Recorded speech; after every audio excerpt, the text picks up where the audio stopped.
Right, so I think we are ready to start this afternoon. So welcome everybody, and thanks very much for your time and coming to join us this afternoon as we take you through our new business as usual and interventions estimator. I'm just going to start with a little bit of housekeeping, just so that we're all on the same page. So you should be able to find the chat function within the Teams call, and we'll use that for questions. So if you think of any questions as we're going through the presentation and the tool walkthrough, please just pop them in the chat and we will come to those at the end. Any we can answer as we go along, I'll do a bit of that, but there'll be time at the end to cover those off. We are recording this session and it will be available for people to watch back after, or indeed for people who couldn't make it to also watch. So that's why we ask people to keep their cameras off and their microphones on mute. And what we will do at the end when we're questions, people can come off camera then and off mute if you want to ask a question in person, that's fine. But for the presentation, we'll just keep it like that. So I thought, first of all, I'd just introduce myself, and then my colleague Marcus will also introduce himself, and then I've got a couple of slides, and then we'll get straight into the meat of it, of looking at the tool. So yeah, thanks again for coming. It's lovely to meet everyone. My name's Steph Parker. I'm a senior advisor in the Energy Systems Catapult, and I mainly work on public sector decarbonisation. So it's been about 3.5 years that I've worked here. And I would say probably 50 to 60% of my time is looking at the public sector decarb side. So yeah, Marcus, would you also like to introduce yourself? Yep. Hi all, Marcus Alexander. I am also a advisor within the sites team. My main remit is complex site decarbonisation. I've been here for about 6 years now, delivering the original Modern Energy Partners programme. Working with NHS, MOD, MOJ, and sort of follow-on work where we've been developing the public sector decarbonisation guidance and the tools that go alongside it. Nice to meet you. Thanks, Marcus. So I'm just going to spend 2 minutes talking about the Catapult for those of you who might not be familiar. So we are part of the Catapult network.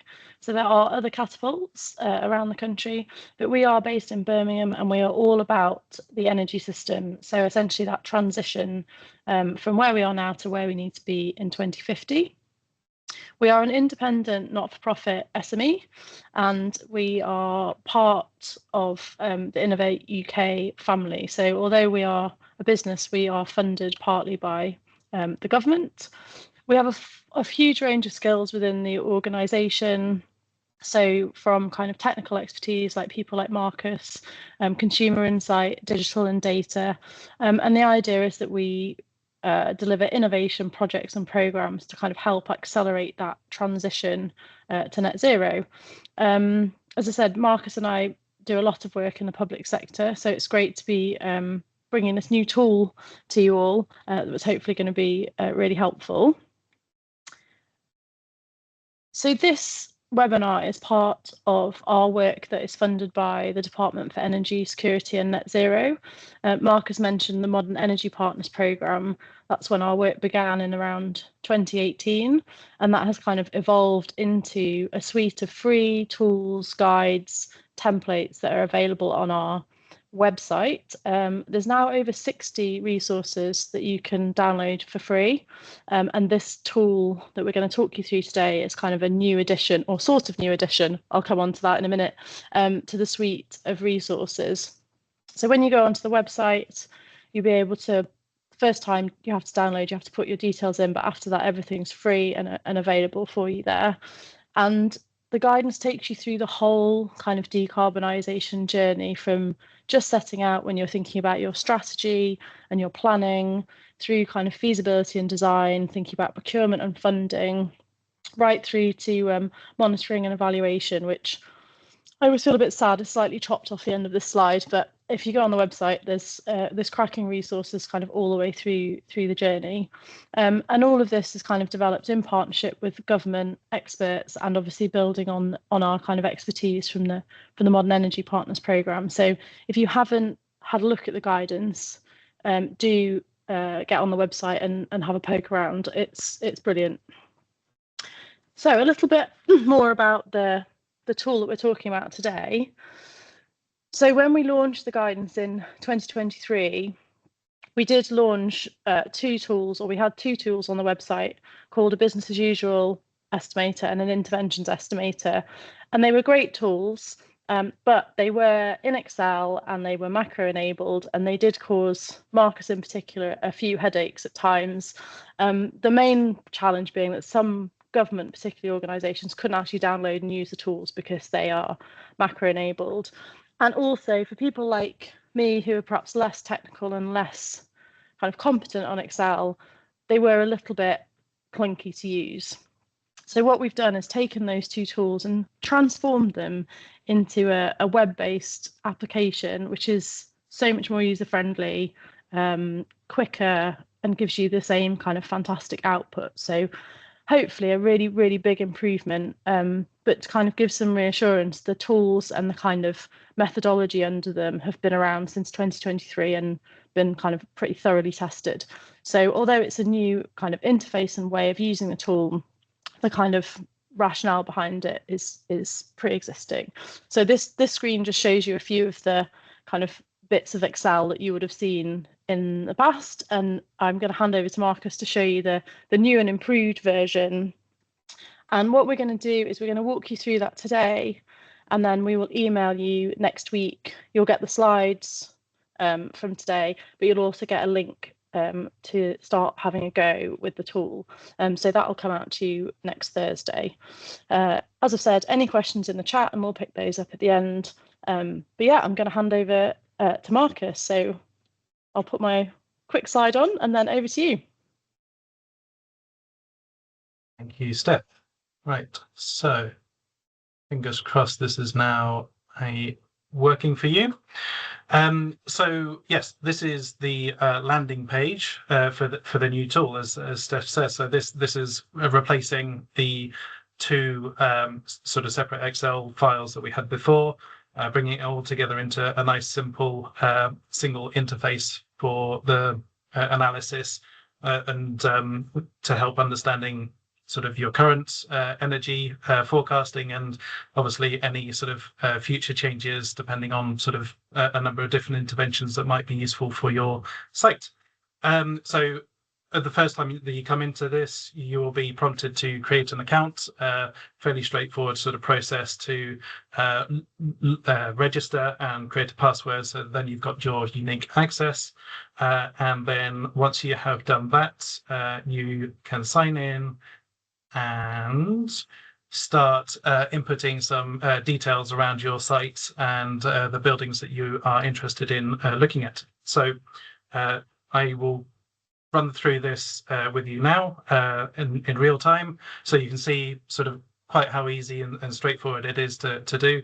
And hopefully once you get the link, you can start sort of playing around with it yourselves as well. So you will be prompted to put in a project name.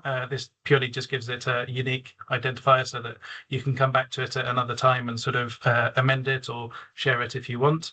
And at the first instance, you can set up a number of different sites within that sort of single project. You can do it for a single site, or you can do it for a whole portfolio. So for the moment, we are just going to do a single site.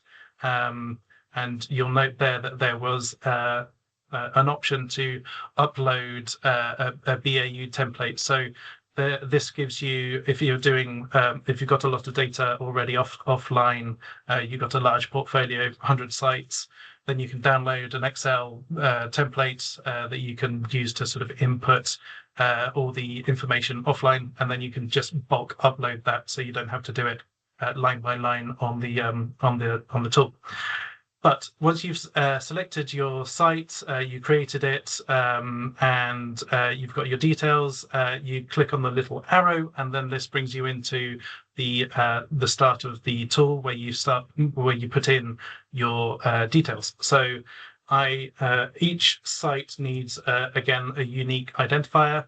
Just this is how it all references, and you also then start being able to input a number of different buildings within that site. Again, it's almost unlimited at this point, whereas the original Excel tool had some limits to what you could do. And if for some reason you've had some issues or you need to add in some extra sites, you can also do that using those additional plus signs. Once there's a couple of fields here if you needed to put in some additional sort of contextual data if needed. But once you've set up your project, your site name and number of buildings, you can proceed onto the BAU forecasting bit. So this would be the initial tool from the Excel side of things. Again, once you within the sites, you'll have your pre-selected sort of number of buildings. Those also need to have their own unique identifiers, and then you can start putting in the different details. So for your buildings, in this case, we've got a building A1 and building A2. You can select from the building usage. There's a number of different categories. So you select the one that best fits your particular site and your buildings, and then it'll start identifying the type of detail that you need to enter with the red outlines. So I'm just going to put in an example here of a leisure centre at about 5,000 square meters and a office. So 2,000 square meters. So once you've got that done, at this point, you can sort of proceed to enter your electricity and your fuel usage. But you'll see here, there's also some areas or some fields that you can use to provide some additional data. So building changes, by that we mean if you know that you've got a new build in the next couple of years, then you could select that as a, and you've got the details, you could select that upfront. And likewise, if you've got a building within your portfolio that is due to be demolished for whatever reason, or you are moving out of it, then you can also sort of select that and that will come through into the calculations as well. We also have a selector here for part of a heat network. So if, for example, you've got an energy centre with a number of buildings that are connected to that, then you can sort of do that as part of the, you can pre-select which buildings apply to the heat network using that toggle. The next part is then the electricity usage data. Again, it'll start highlighting the fields that you need to enter to be able to proceed into the calculator. So the first one is electricity consumption. So put your values in kilowatt hours, and this is just an annualized number at the moment. And if you have, or you know that you've got solar PV generation on site, you can also input that in this field. Again, it's an annual production number that we want there. Then once you've done your electricity, you go on to fuel usage. So this is for heating purposes. Again, we've split this up into 4 different heat types. Fuel sources, sorry, and you can put in the annual kilowatt hours consumed for those different buildings, and you'll see here that there's in grey we've got heat network. So in the instance that you might have a heat network, that would be the way that you sort of enter the kilowatt hours of heat that's distributed at that point. So my example, I will put in some values there. Note that there is, you can use keyboards shortcuts like tab to move between these columns, and also copy paste works. So Control C, Control V, that works within the tool as well. So a couple of other things just to note here. We've got this nice little toggle here, which is for incomplete buildings. So in the instance where you've got a larger portfolio, you may be looking at assessing 15 buildings together. This will highlight any buildings or any entries that are missing that will stop you from proceeding through the calculator. So it's a nice way of being able to check. Also, you'll notice here the button will be grayed out if you haven't completed all the required fields. So just something to note there. And likewise, in each of these pages, we've got a little pop-out help that gives you a bit more of the sort of breakdown information that you might need to input into the various fields. Okay, so now that we have got some examples, a couple of buildings and some consumption data, we can proceed on to the next step, which is looking at setting out your cost base and your the years. So the first one is your reference year. So this is the year which your consumption data is based off of. I'm going to say that those were my annual consumption values for 2025. And then you also select your end year. So this is at the point at which you want to carry out your analysis. Usually that would be linked up to whatever sort of targets you have set up by your organization. So I'm going to select, in this case, 2040. The other bit of information that's on this page is the cost base that will be used for all of the forecasting. And just a note here that these are Green Book valuations, the latest possible that we've got. And so they have the sort of low, mid, high ranges for dependent on what's available in Green Book. There also is a field for custom. So if you've got your own tariffs or whatever it might be, then you can sort of input that, but note that you'll need to put in the whole range from your reference all the way through to an end year. For the purposes of this, I will leave it all on mid. Once you've made that choice, you can move on to the forecast results. So this, if you were using the old Excel versions, would be the end of the first tool, the BAU forecasting one. And here we're just showing the sort of high-level graphical outputs from that tool. So it's a handy way of visually seeing what your what the forecast will be for your site or given buildings over time, both on energy cost, emissions, and there's also demand and consumption here for reference. Note that we've still got the filtering capabilities in here. So if you're interested in only looking at a particular building within your portfolio, then you can sort of pre-select that. Likewise, if you only want to look at electricity consumption, or if you've got multiple fuels, you could sort of filter it down to the fuel as well. So yeah, that's the sort of first step of the original tools, and you can at this point choose to download these outputs into an Excel file. It will just, well, I'll show you at the end what that looks like, but yeah, you can just click on there to download it.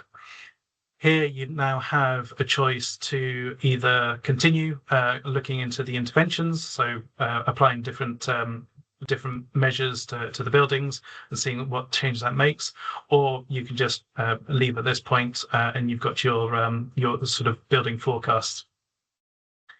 So I'll move forward onto the interventions. The way that this is set out now is we've still got the same sort of reference site and building names as has already been set up. But we now have different measures broken down into these menus and submenus. So we start off with the efficiency measures. We've got lighting, building management systems, building fabric. So this is as per the original Excel-based tools.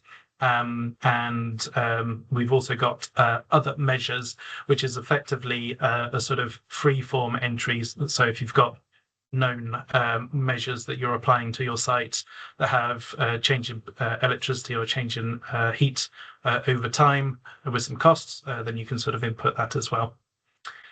So I will continue with some examples of projects that I might apply to the buildings. So I will put in the start year, so the year at which you are implementing these changes. Then you also have the potential to remove or deselect some of the site if, for example, you're only going to apply that measure to a part of the site, not the whole site. So do that. And the lighting requirement, so this is just the an assessment of the level of luminosity that you need. Again, these terms and the meanings are expanded within that sort of help button that's up in the top right of the page. So likewise, once you've done that, you can move on to building management systems. I'm going to just choose one of these buildings that will have a new system put in. And if you, for whatever reason, if you don't want to put in an intervention into a particular building, you can just leave it with the select, and then it's ignored by the tool. Once you're happy with efficiency measures, you can move on to heating retrofit. So this is looking to replace your current heating system within the building. Again, it's broken out by building, and you can input the particular year at which you are expecting to implement that. So this is likely to be tied in with your existing sort of boiler end of life and sort of replacement schedule. So once you've done that, selected the start year, you can select from a drop-down list of different types of heating systems. So I'm going to choose an air source heat pump and a ground source heat pump, for example. And then you also have a cost range. So this is, again, an assessment on your side of the cost to implement that within your site. There's and the final intervention that you can look at implementing on your site is solar PV. So this is new generation that's put onto your site, and I am going to do one selection here. You've got the option of roof mounted, ground mounted, but also carport. So there's different cost bases for those applied. Solar resource, so this is just based on geographic location. So high, you're in the south of the country, low, you're in the north of the country. And again, the cost base, that's just the complexity of installing it.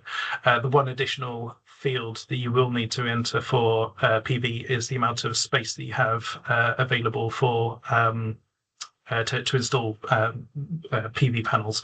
So I shall put in a 200 square meters there. So once you're happy with this, again, the toggle will flag any sort of buildings that you've only partially entered data for, if you need to. So that's a good check. But likewise, as I said with the BAU one, if this button is grayed out, you can't click it, and it means that there's something that's missing. Okay, a couple of seconds, and then you come to the results. So likewise, if you've seen the Excel tools, these will look fairly similar. So we're just showing the high-level outputs from the tool and the various interventions that we've just gone through. So for reference, when you're going through these, you'll see the BAU or the baseline that we've already done, and then the graphs themselves are showing the impact of those various different interventions. So in this instance, we're applying some solar and we are removing the gas by implementing some air source heat pumps, and that has its corresponding impact on the emission side. Again, we've still got the filters by buildings or by type of energy and type of demand. So if it's heat or electricity. Right, why has that? Okay. And then we also have a breakdown of the CapEx, OpEx position based on those different interventions. Do note that the color scheme needs a little change because the yellow is quite hard to read. But yeah, that's the CapEx OpEx position, and then there's various tables on sort of the costs, the emissions, the financials for each of those different types of measures that we do. So at this point, you can choose to.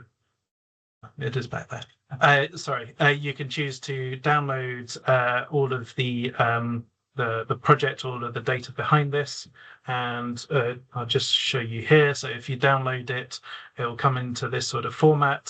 So you can then choose to do any further analysis in Excel if you so choose. And the Excel version will have a tab for BAU. So this is all the original baseline data that you've provided. And then it also will have the interventions broken down by measure, by fuel, etc., etc. So that's available for use afterwards. Okay, and the final thing that I just wanted to go through here is the next steps. So, as I think Steph mentioned earlier, this is very much a sort of high level screening tool. It can be used for a number of different for some optioneering. So once you've been through the tool, you've had a look at some of the outputs. There's various different steps, things that you will need to do to try and sort of progress some of these projects. So we've provided here some pointers as to sort of other guidance and sort of other templates that could be used to secure leadership by, for example, or to help with some of the sort of more procurement type activities that you might need to undergo. We've also got in a link there for the your local net zero hub, depending on obviously your location, for further support if needed. As I just one last thing I wanted to say, sort of if you wanted to make any sort of changes, amendments, then you can always come back to this start of the project. There's a quick and easy way to sort of edit that, and you can also duplicate. And this is where it'll just take all of the data that you've already entered, create an exact copy of it, and you could very easily go through multiple variations. So this is where it sort of lends itself to doing some of that optioneering, so comparing different options for your buildings and for your sites. I think that is where I wanted to finish. Thank you. Thanks, Marcus. I'm just waiting for my camera to come back on.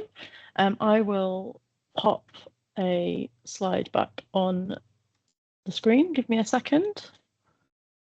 Always checking the technology. So that was a kind of high level walkthrough of the new tool. It'd be really interesting to get a show of hands or thumbs up of people who have used or were aware of the Excel-based tools before.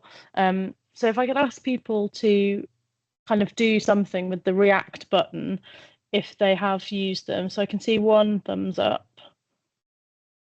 Give people another couple of minutes to find the button for those of you who might use Zoom or another one or Google. Okay, so one person. That's really interesting because obviously I personally think that this new tool is much more accessible than the Excel and much easier to use. So interesting that we've got lots of people who weren't aware of the Excel tools. Thank you. So a couple of things. I'm very happy to take any questions from you guys now about the tool, anything you've seen, and Marcus and I will do our best to answer them. I can't see any in the chat at the moment, so either pop them in the chat or you're very welcome to put your hand up and come off camera. My colleague Tabitha will also pop a poll onto your screens, again, with the magic of technology. We'd really appreciate it if you filled that out. It just gives us feedback about, there we go, about the webinar, what you thought of it, and there's literally 4 questions. So while people are doing that, I can see that, let me find out who it is, who's got their hand up. 2 seconds. Joseph or Joe, potentially. Do you want to ask your question? I think we've met before, Joe, haven't we? We have, yeah. My question is, and I guess it's a feedback, would there be a way to have just a general part on the tool where you can just custom, in a sense, all aspects? And I guess what I mean by that is if there are certain areas that you know are going to affect your future electricity demand and you know kind of exactly how it's worded. So for example, I work at a hospital, so it might be a specific diagnostic scanner, for example. It would probably help anyone who is doing that to better neatly see what that line would be and to be able to name it what they would wish. It doesn't feel like an overly difficult intervention just to add like a custom box to each of those areas where you can almost name specific lines of things that you know that you could change. So you could, I guess, subsume that within kind of like electricity demand or whatever, and it would still work. But I think the ability to custom and break it out would work quite well if you have specific things you know are going to change. Does that make sense? It does make sense. I know what you're doing. I know what you're saying. I can see Marcus scribbling. Do you want to come back on that, Marcus? Oh no, it's a great suggestion. I think yeah, I see your point with yeah, particular scanners, for example, if you've got a way of being able to do it. The one the one thing that I would say, obviously with the setup as it is at the moment, we're calling buildings and sites, but there's nothing stopping you from having subsets. So say you've got a big large hospital that you want to be able to break down into the different departments or scanners, for example, then you could do that. And as long as you got the data for those areas in particular, then you could do that. And then it'll work through the tool in that sort of breakdown, in that sort of categorization. So, Marcus, what you're saying is you would, where you've got buildings, you could have, instead of treating those as individual buildings, you could have parts of the building in those sections and or a piece of medical equipment. Yeah. That's okay. That's quite an interesting solution. I can see that would work, because in a sense what you've done there is you just taken a building and named it something specific. So I think that would work in exactly the same way as what I'm describing. Yeah, you just need to be able to, I guess, assign a particular area for it. And yeah, if you know your electricity demand for that particular scanner, for example, then that's fine. And then if you know that you are changing or doing some efficiency measures on it, then you could use that other, which is kind of what that's for. So yeah, and yeah, for all of the graphs and all of the sort of outputs, it would be broken down, or you could filter it out if you wanted to. That makes sense. Thanks. Yeah. If you do have a chance to play, Joe, and have a go at that and let us know what you think.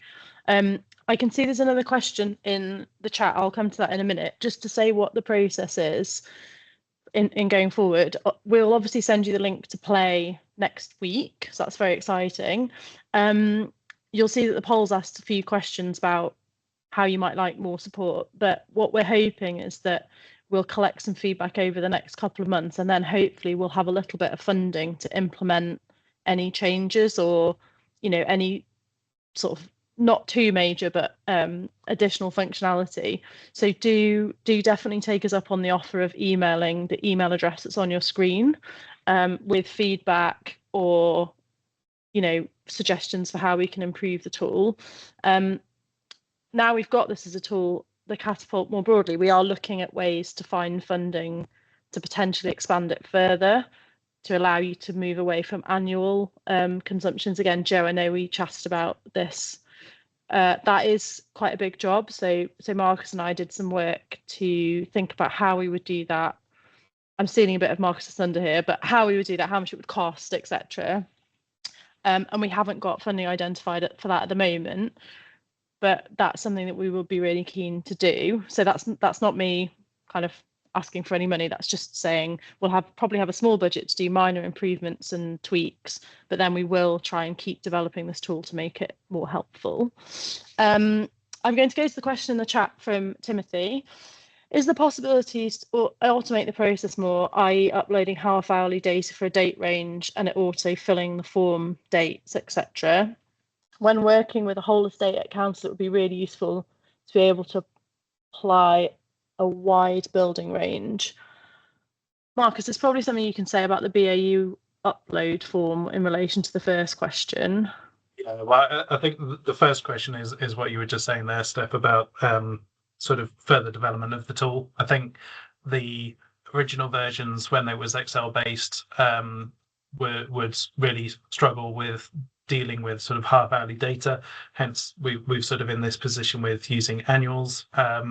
This for us was the sort of first step in the development of it's now Python based. So all of those types of things like automating reading in half-hourly data profiles, etc., becomes a possibility. But unfortunately, we're not at that point yet with the development of the tool. But the hope is that we can go down that route. I did want to just, if you could clarify on that second question about the sort of wide building range, do you mean having a single intervention applied across a number of different buildings at the same time? I'm not entirely sure I understood. Hey, just to clarify, that's my question. More sense of just me in a wider state. We've got maybe, I don't know, 500 buildings within the council.